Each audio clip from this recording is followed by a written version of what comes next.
Hello student, welcome to my channel study point. তো আমি এখানে ফরাসি বিপ্লবের চ্যাপ্টার থেকে সমস্ত কোশ্চেন অ্যান্সারগুলো মানে শর্ট কোশ্চেনগুলো আলোচনা করে দিলাম এবং তোমরা এটা খাতায় লিখে নিতে পারো। তো দেখো, এখানে প্রথম কোশ্চেন আছে, ফরাসি বিপ্লব হয়েছিল 1789 খ্রিস্টাব্দ। বিপ্লবের পূর্বে ফরাসি সমাজ ছিল 3টি শ্রেণীতে বিভক্ত। বিপ্লবের পূর্বে ফ্রান্সের রাজা ছিলেন চতুর্দশ লুই। ষোড়শ লুই অর্থমন্ত্রী হিসাবে তুর্গকে নিযুক্ত করেছিলেন। কার্ভি হল এক ধরনের বেগাশ্রম। ফরাসি বিপ্লবের জনক ছিলেন রুশো। জাতীয় সভায় সদস্যদের ভোটদানের অধিকার ছিল সম্প্রদায়গত একটি। ক্ষমতা স্বতন্ত্রীকরণ নীতির প্রবক্তা ছিলেন মন্তেস্কু। টেনিস কোর্টের শপথ গৃহীত হয় 1789 খ্রিস্টাব্দের 20 জুন। ফ্রান্সের সামন্ত প্রথার অবসান ঘটেছিল 1789 খ্রিস্টাব্দে 4 আগস্ট। সন্ত্রাসের রাজত্বের নায়ক ছিলেন রোবসপিয়ার। যাজকরা রাষ্ট্রকে যে কর দিতেন স্বেচ্ছাধীন কর। বাস্তিল দুর্গের পতন 1789 খ্রিস্টাব্দের 14 জুলাই। রাজা ষোড়শ লুইয়ের মৃত্যু 1793 খ্রিস্টাব্দের 21 জানুয়ারি।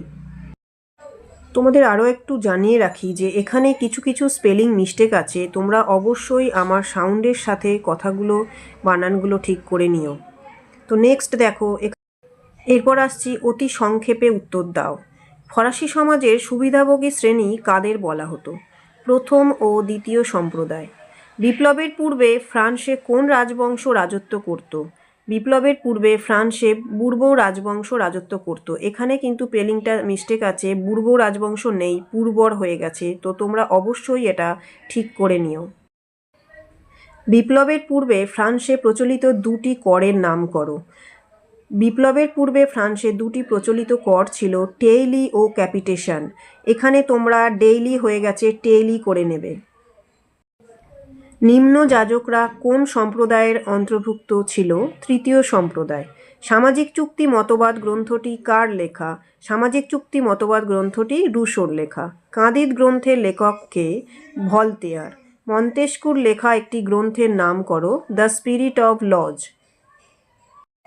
আর একটা কথা, তোমরা অবশ্যই জানিও তোমাদের ব্রড কোশ্চেন লাগবে কি। তোমাদের কমেন্টের ওপরে নির্ভর করছে আমি পরবর্তী ক্লাসে ব্রড কোশ্চেন দেব নাকি নেক্সট চ্যাপ্টারে আমি চলে যাব।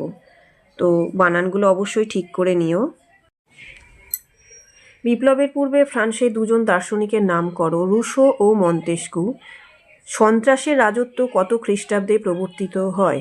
আচ্ছা, তোমরা এখানে এই 50 হয়ে গেছে, ওটা ঠিক করে সন্ত্রাস করে নেবে। 1793 খ্রিস্টাব্দের 2রা জুন।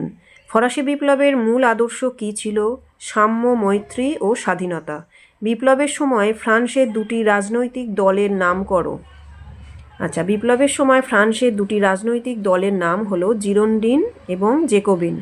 তো তোমরা এটা অবশ্যই ঠিক করে নিও। আর হ্যাঁ স্টুডেন্ট, তোমাদের যদি নেক্সট ব্রড কোশ্চেন লাগে অবশ্যই তোমরা আমাকে একটা কমেন্ট করে জানিও। তো সেক্ষেত্রে আমি তাহলে পরবর্তী আরও একটা ক্লাস ভিডিওর মাধ্যমে তোমাদের নেক্সট কোশ্চেন অ্যান্সার দিয়ে দেব। তো আজকে এই পর্যন্তই, টাটা। আর অবশ্যই একটা লাইক ও কমেন্ট করো এবং অবশ্যই পারলে আমার চ্যানেলটিকে সাবস্ক্রাইব করে পাশে থেকো। তো আজকে এই পর্যন্তই, দেখা হচ্ছে নেক্সট ভিডিওতে। আর এখানে ভিডিওটা এডিট করার সময় জিরোন্ডিন ও জেকোবিন কথাটি ওঠেনি আর কি স্ক্রিনে। তো তোমরা কিন্তু নেক্সট লাস্ট অ্যান্সারটা জিরোন্ডিন এবং জেকোবিন 2টি দলের নাম অবশ্যই লিখে নিও।